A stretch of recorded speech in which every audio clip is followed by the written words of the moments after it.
예, 오늘 어린이 주일을 맞아서 우리 어린이들이 다 오지는 못한 것 같습니다. 어린이들과 또 청소년들도 또 이렇게 모든 장년 교우들 전교인 연합 예배로 드리게 되어 참 기쁘고 하나님께 감사한 마음이 듭니다. 이제 말씀을 나누는데요. 에덴 동산에 대한 유머가 한두 막 있어서 나누고자 합니다. 이브가 언제나 이 아담의 사랑을 확인하고 싶어 했습니다. 그래서 어느 날 이렇게 묻게 됩니다. 아담, 나 사랑해? 이렇게 물었습니다. 대답하기를, 그럼 사랑하지. 자, 그런데 잠시 후에 또 묻는 겁니다. 아담, 나 사랑해? 대답합니다. 그럼 무척 사랑하지. 자, 그런데 잠시 후에 또 묻는 겁니다. 아담, 나 사랑해? 자, 자꾸 물으니까 아담이 좀 화가 났습니다. 그래서 이렇게 대답했다는 겁니다. 야, 여기 너 말고 누가 있냐? 이렇게요. 자, 과거에는 흔히 사춘기가 되면은 자식들이 조금 그 반항심을 가지게 돼서 부모님에게 항의하는 말이 있습니다. 아니, 엄마 아빠가 나를 언제 사랑했어? 이런 항의를 하는데요. 자, 조금 전에 아담 같으면은 어떻게 대답했을지 한번 생각해 보십시오. 자, 우리가 흔히 저 십자가의 사랑이 참 멀게만 느껴지는 경우가 많이 있습니다. 참 그런 것과 비슷하지 않은가 이렇게 생각이 됩니다. 미국의 초대 대통령은 조지 워싱턴이라는 인물입니다. 이 인물의 유년 시절에 대한 유명한 이야기가 있어서 나누겠습니다. 자, 그가 어렸을 때에 한 번은 아버지께서 인디언 도끼를 선물로 가져다 주셨습니다. 그래서 이 인디언 도끼를 목표물을 향해서 획 하고 던지면은 막 뱅글뱅글 돌아가면서 탁 하고 꽂히는 겁니다. 이것이 너무 재미있는 겁니다. 그래서 워싱턴은 이 도끼를 가지고 여기저기 다니면서 도끼를 획 하고 던져서 탁 하고 꽂히는 재미로 이렇게 시간을 보내었습니다. 그런데 정신없이 도끼를 이렇게 던지다 보니까 체리 나무에 탁 꽂혔습니다. 그래서 나무가 상했습니다. 그런데 이 나무는 아버지가 평소에 아끼던 나무였습니다. 이 지금 큰일 났습니다. 막 겁이 나기 시작했습니다. 그래서 얼른 그 체리 나무를 화분에 심겨 있었던지 그것을 옮겼습니다. 숨겼습니다. 보시지 못하도록요. 그래서 숨겼는데 아버지께서는 얼마 지나지 않아서 이 체리 나무가 없어진 것을 알아채셨습니다. 그리고 이것은 분명 워싱턴의 짓이다 이렇게 짐작을 했습니다. 이 녀석 이거 큰 문제인데 하고 속으로 생각을 했습니다. 조금 실망스러웠습니다. 그렇지만 바로 말씀하시지 않고 이렇게 며칠이 지나가게 되었습니다. 그러면서 워싱턴이 있는 데서 아무것도 모르시는 듯이 두리번 하면서 체리나무가 여기 있었는데 어디 갔지? 이렇게 하시는 겁니다. 그래서 이런 모습을 보면서 워싱턴의 얼굴이 벌개지면서 부끄러움을 느꼈는데요. 이런 식으로 며칠이 또 지나갔습니다. 워싱턴은 속으로 고민하다가 드디어 아버지께 와서 이실직고를 하게 되었습니다. 아버지가 아끼시는 그 체리나무를 제가 며칠 전에 그 도끼로 찍었습니다. 죄송합니다. 말했습니다. 그러자 아버지가 이렇게 대답하시는 겁니다. 얘야, 나는 이미 알고 있었단다. 하지만 네가 스스로 너의 입으로 나에게 와서 말해주기를 내가 기다렸단다. 그깟 체리나무쯤 없어지면 그게 무슨 대수겠느냐? 얼마든지 그 나무는 새로 가져다 놓을 수 있는 것 아니냐? 네가 아버지에게 정직하게 말해주니까 너무나 이것이 고맙구나라고 대답을 했다는 이야기입니다. 이런 어린 시절을 보낸 조지 워싱턴이 훗날 미국의 초대 대통령이 되었다는 이야기입니다. 이렇게 어려서의 경험을 통해서 워싱턴은 정직함이 무엇인지를 절실히 배웠으리라 생각됩니다. 또 이런 시간이 좀 지나긴 했지만 결국 정직한 마음으로 아버지께 이야기하는 것을 듣는 이 아버지는 큰 기쁨을 얻었던 겁니다. 도로시 로 놀테라고 하는 시인이 있는데요. 이 시인이 쓴 시가 있습니다. 시의 제목은 아이들은 자신이 살아가는 대로 배운다, 이런 시입니다. 영어로 읽어드리면요, Children learn what they live. 살아가는 대로 배운다. 내용을 한번 들어보시기 바랍니다.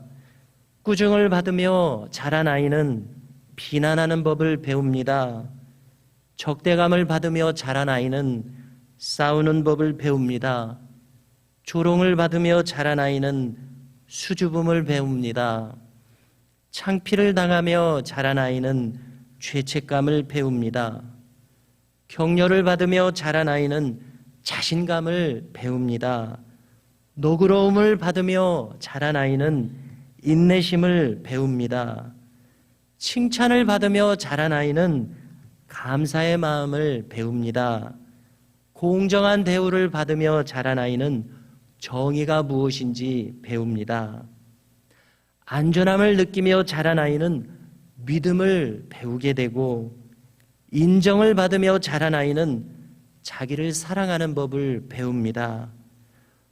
누군가에게 받아들여지고 우정 속에서 자란 아이는 이 세상은 사랑받아 살아가는 곳이라는 것을 배웁니다. 라는 이런 시를 아마 한 번쯤은 들어보셨을 것 같습니다.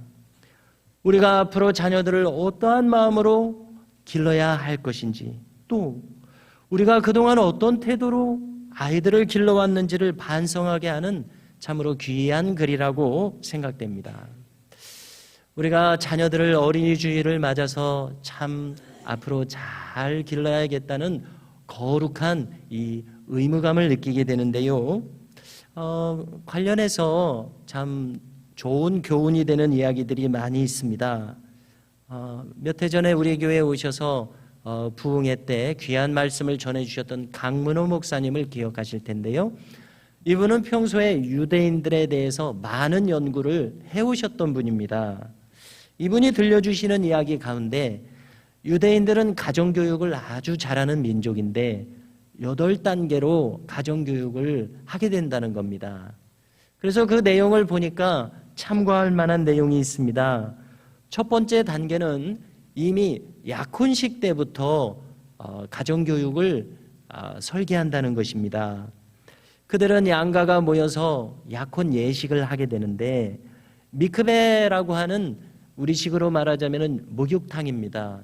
침례교식으로 말하자면 침례는 물속에 완전히 들어갔다 나오는 세례를 말하는 것 아닙니까? 그 침례탕을 가리키는데 약혼식 때 양가가 보는 앞에서 결혼할 이 두 사람이 탕에 들어갔다 나옵니다. 이것을 유대식으로는 정결 예식이라고 합니다. 이러면서 그들이 기도한다는 겁니다. 장차 저희는 결혼하게 되고 아이를 가지게 될 터인데 이 아이를 하나님을 경외하는 아이로 잘 기르게 도와주시옵소서라고 이렇게 기도하면서 벌써부터 자녀를 하나님의 백성으로 기를 것을 꿈꾼다는 것입니다. 둘째 단계는 실제로 아이를 가지게 돼서 태교를 하게 되는 단계입니다. 이때에 주된 교육은 우리 같으면 좋은 음악도 틀어주고 이런 걸 우선 생각할 텐데요. 이들은 엄마 아빠가 직접 하나님의 말씀 성경 구절을 읽어주는 것을 주로 한다는 것입니다. 그래서 아빠가 신명기 6장 4절 이하에 쉐마의 말씀을 읽어줍니다. 들으라 이스라엘아, 온 마음과 정성과 힘을 다해서 너희 하나님을 사랑하라. 이게 쉐마의 말씀 내용이지 않습니까? 이걸 읽어주고 또 노트에 쓰고, 엄마도 마찬가지입니다. 이사야서 66장 9절 이하를 읽어주게 되는데요. 하나님의 은혜로 아이를 잉태해서 태어나게 하고 또 하나님의 은혜로 젖을 먹이고 하는 이런 내용이더라고요. 또 이런 내용을 읽어주면서 하나님께서 이 아이를 만드셨고 젖을 먹이시고 기르신다, 이런 내용을 읽어주면서 노트에 이렇게 쓰는 이런 태교를 한다는 것입니다. 이렇게 해서 경건한 마음으로 이 아이를 맞을 준비를 한다는 것입니다. 이런 식으로 8단계의 교육이 이루어지는데요, 그 중에 중요한 내용이 있습니다. 꼭 이루어지는 교육은 남을 생각하고 배려하는 마음이라는 겁니다. 그래서 간혹 가정에서 예배를 드리게 되면 거기서도 헌금을 하게 되는데, 이 헌금은 유대인들의 마을 이 공동 기탁금을 수집한다는 겁니다. 거기에 헌금을 내서 이 마을에서 어려운 사람을 돕도록 하는데 평소에 쓰도록 되어 있다는 것입니다. 이렇게 어려서부터 누군가를 배려하고 돕는 마음을 꼭 길러준다고 하는데요, 참 귀한 일이라고 생각됩니다. 여기에 관련된 재미있는 이야기가 있습니다. 어떤 사람이 랍비에게 묻는 겁니다. 랍비님, 헌금도 하고 누군가를 도와주려고 하고 실천도 했습니다마는 이제는 더 이상 도와줄 돈이 없습니다. 돈이 없어서 못 도와주겠습니다. 그랬더니 대답을 하는 겁니다. 그래? 그러면은 너의 미소를 주어라. 이렇게 대답을 했다는 것입니다. 돈을 주는 것보다 따뜻한 웃음을 주는 것이 훨씬 더 큰 일을 하는 것이니라. 이런 귀한 교훈을 준다는 것입니다. 요점은 무엇이겠습니까? 누군가를 배려하고 누군가를 위하는 이런 마음을 배우라는 것입니다. 그 다음에 중요한 것은 기도하는 법을 가르치는 것인데요, 우리도 경험하지만 기도는 쉬운 일이 아닙니다. 스스로 기도하는 것은 얼마나 어려운 일이겠습니까? 그래서 부모님들이 아이들 앞에서 기도하는 모습을 종종 보여준다는 것입니다. 이렇게 기도하는 본을 보여서 아이들도 기도가 좋은 것이며 나도 이렇게 기도하며 살아야 되겠다는 이런 마음을 심어주라는 것입니다. 이런 식으로 부모님들이 누군가를 배려하고 구제하며 기도하는 모습을 보여서 아이들도 그렇게 자라도록 인도한다는 것입니다. 다음으로 이루어지는 것은 성경 교육인데요, 재미있는 유대인들의 교육의 특징이 있습니다. 이들은 초등학교, 중고등학교에 이를 때까지 오전에는 꼭 토라 교육을 한다는 것입니다. 토라는 모세오경 성경의 처음 5권을 가리키는 말이죠. 그래서 국어도 토라로 교육하고 도덕도 토라로 교육하고 역사도 토라로 교육하고 수학도 토라로 교육하는지는 모르겠습니다. 이렇게 해서 아침에는 꼭 토라 말씀을 배우게 된다는 것입니다. 이것의 의미는 나도 모르는 사이에 무의식적으로 내가 하는 모든 생각이 성경의 생각이 나올 수 있도록 이런 교육을 한다고 하니 참 중요한 교육이라는 생각이 들고요. 다음으로는 오직 하나님만 의지하게 합니다. 좀 충격적인 것은 자녀들에게 가르치기를 너희들은 이 세상 사람들을 믿을 수 없다는 것을 알아야 한다. 심지어 어머니 아버지도 믿을 수 없다는 걸 알아야 한다. 오직 믿을 수 있는 분은 하나님뿐이시다. 이렇게까지 가르친다는 것입니다. 오직 하나님만을 최우선적으로 신뢰해야 함을 이렇게까지 강조하고 있었습니다. 오늘 본문을 함께 주목하겠습니다. 저 위대한 히브리 민족의 지도자 모세의 탄생 이야기 아닙니까? 모세라는 이름의 뜻이 소개되고 있습니다. 그 뜻은 물에서 건져낸 자라는 뜻이었습니다. 왜입니까? 실제로 오늘 내용을 보니까 모세는 나일 강물에서 건져내서 살려낸 아기였었습니다. 이 내용의 배경을 생각해 보면요, 당시에 이 애굽은 이주해 왔었던 70명이 이주해 왔었던 히브리 민족이 430년이 지난 이때에 점점 인구가 많아지고 강성해졌습니다. 애굽의 원주민들은 이것을 보고 가만히 있을 수 없었습니다. 그래서 왕이 잔인한 명령을 내리게 됩니다. 안 되겠다. 이 히브리 사람들 인구를 줄여야 되겠다. 그래서 남자아이들이 태어나면 무조건 죽여라 라는 이런 끔찍한 명령을 내렸던 것입니다. 자, 모세의 부모님은 어떻게 했겠습니까? 큰일 났습니다. 그럼에도 불구하고 이 아이를 태어나게 했고 무려 3달 동안을 숨겨서 길렀습니다. 아이 울음소리를 어떻게 했을지 참 궁금한데요. 이렇게 길렀는데요, 이제는 더 이상 이 아이를 기를 수가 없었습니다. 아이를 살려야 하는데 어떻게 해야 합니까? 갈대 상자에다가 이 아이를 담고 역청과 송진으로 물이 새지 않도록 한 다음에 나일강에 띄웠던 겁니다.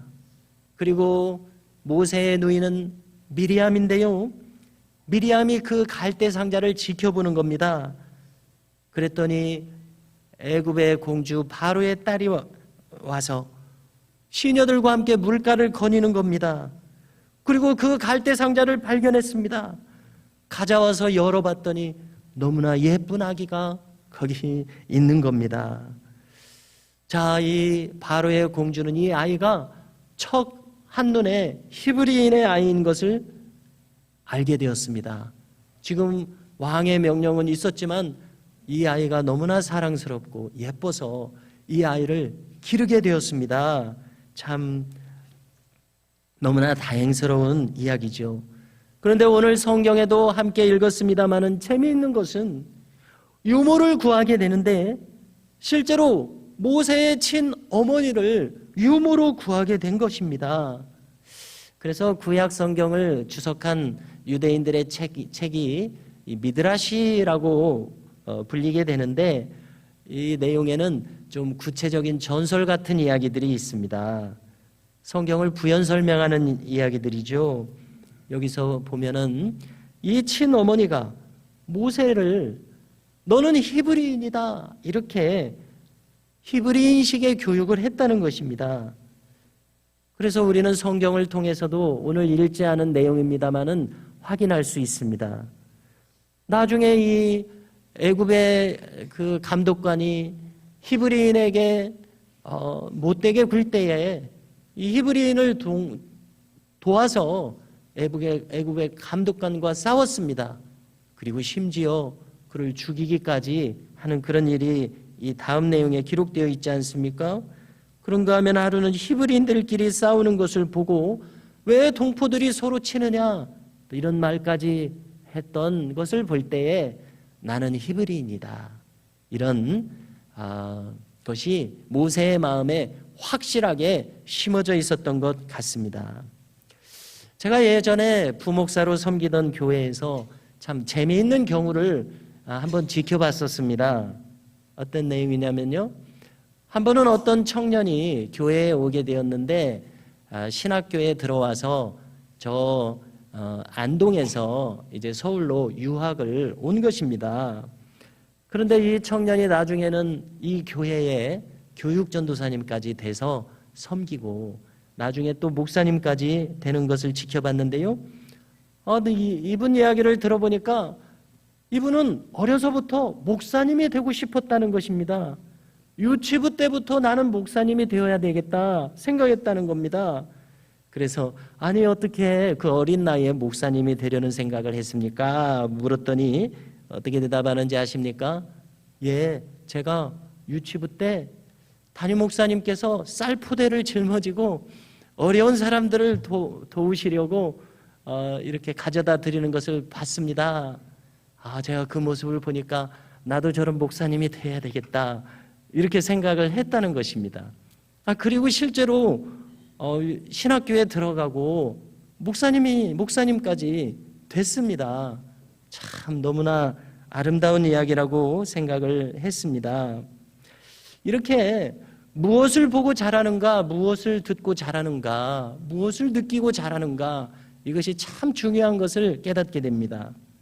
그런가 하면 제가 일산에서 부목사로 섬기고 있었을 때에 담임 목사님께서 늘 자주 꺼내시는 말씀을 떠올리게 되더라고요. 목사님은 늘 이렇게 말씀하셨습니다. 여러분들이 가정에서 자녀들과 함께 이렇게 식탁에서 식사를 할 때에 꼭 부탁합니다.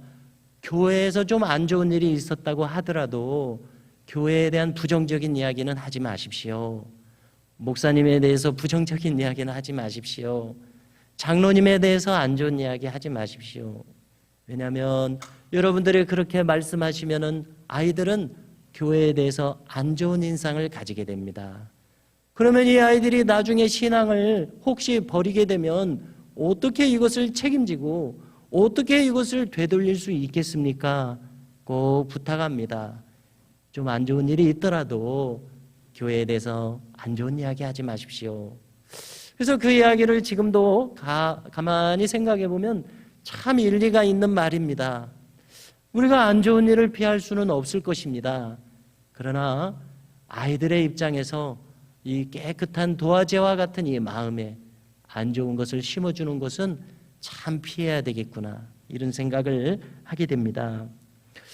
얼마 전에 이 목회자 세미나에 제가 또 다시 다녀왔죠. 강의하신 목사님께서 참 인상적인 이야기를 들려주시는 때가 많은데요.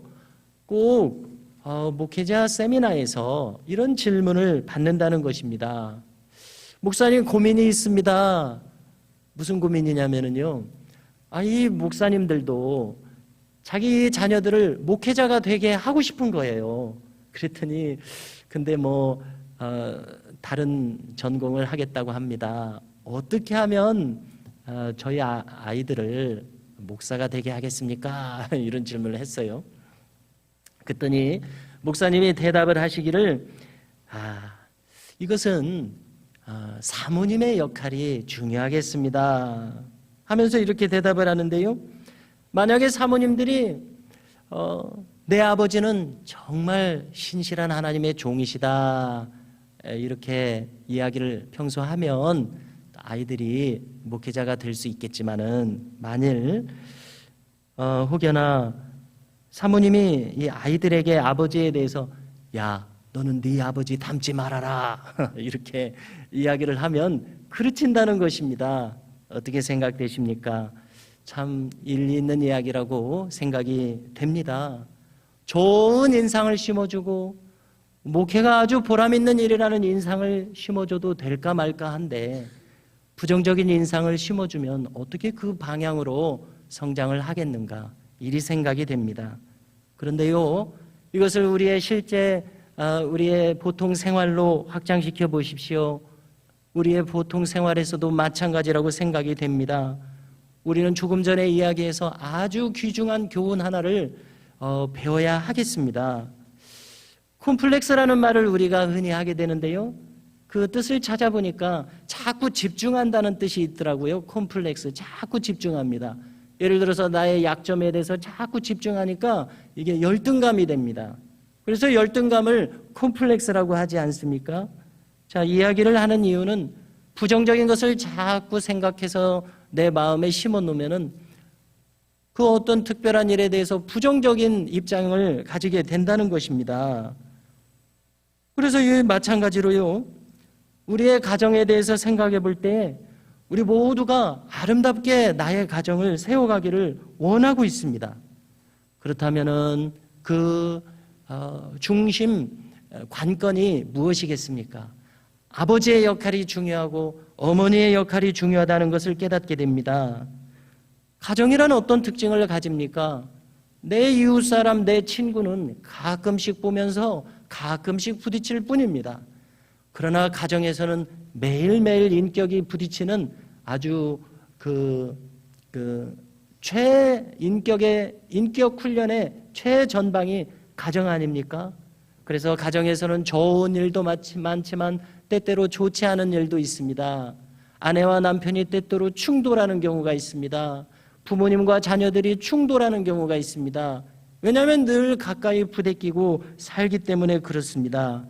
좋은 일만 있으면 좋겠지만 그렇지 못한 일도 있습니다. 그래서 어려움이 있는데요. 그렇다고 해서 만일 아버지가 아이들을 향해서 네 어머니는 이렇게 좋지 않다, 이런 부정적인 말을 한다고 생각해 보십시오. 그러면 아이들에게는 어머니에 대한 부정적인 인상이 자리 잡게 될 것입니다. 반대도 마찬가지입니다. 당연히 남편이 좀 마음에 안 드는 점이 있겠지요. 그러나 그렇다고 해서 아이들 앞에서 아이들의 아버지를 깎아내린다고 해보십시오. 무심코 그렇게 했다면은 아이들은 이제 좋은 아버지가 없는 아이들로 자라지 않겠는가, 이렇게 생각됩니다. 아니, 이런 결과를 원하는 부모님은 한 분도 없으실 것입니다. 아이들이 이런 인상을 가지고 자라는 걸 원하는 부모님이 어디 있겠습니까? 그러나 나도 모르는 사이에 얼마든지 이렇게 될 수 있지 않겠느냐는 것입니다. 그러므로 우리는 자녀들을 기르면서 의식적으로 나의 아내에 대해서, 나의 남편에 대해서 좋은 인상을 심어주도록 노력해야 한다는 것을 부끄러운 마음을 가지고 깨닫게 됩니다. 성도 여러분, 우리의 아이들은 이렇게 부모님의 본을 받아서 성장하고 있습니다. 강문호 목사님이 들려주시는 다른 이야기를 주목해 보니까요, 어떤 교회에 부흥회를 갔는데 어떤 장로님들이 자녀들을 잘 성장시켰다는 겁니다. 사회 각계각층에서 참 귀하게 역할하는 자녀들로 잘 성장해서 부러워가지고 물으셨다는 겁니다. 아니 장로님은 어떻게 자녀들을 기르셨기에 이렇게 훌륭하게 성장들을 했습니까? 물었더니 대답을 하십니다. 어떻게 대답하시냐면은, 제가 생각할 때는 우리 아이들이 어렸을 때에 운전을 하고 온 가족이 가고 있었습니다. 그랬더니 아내가 이야기를 하는 겁니다. 여보 저쪽에 그 깨밭이 있는데 깻잎이 아주 이렇게 많이 좋게 있는 겁니다. 그래서 저기 좀 세워요 하고 깨밭에 들어가서 깻잎을 이렇게 한 움큼 따가지고 왔다는 겁니다. 오늘 저녁에 집에 가서 먹읍시다. 이렇게 깨밭이 넓게 있는데 요거 좀 떼어서 가져간다고 무슨 문제가 되겠습니까? 그랬어요. 그랬더니 이 아버지 장로님이 어떻게 하신 줄 아십니까? 1,000원짜리 3장을 꺼내가지고 이 끈으로 그 깨밭의 깨대에 이걸 이렇게 묶어놨습니다. 1,000원짜리 3장을 묶어놓고 차로 와서 왔다는 겁니다. 무심코 이렇게 했는데 나중에 자녀들이 이야기하더라는 겁니다. 아버지, 그때 아버지가 깻잎을 그냥 가져오지 않고 1,000원짜리 3장을 그렇게 묶어놓고 오신 것을 늘 생각하게 되더라고요 라고 자녀들이 나중에 이야기를 하더랍니다. 나도 모르는 사이에 정직을 아이들의 마음에 심어줬으니 이 아이들이 훌륭하게 자랄 밖에요. 참 귀한 이야기라고 생각했습니다. 성도 여러분, 하나님께서 우리 모두에게 자녀들을 참 귀하게 주셨습니다.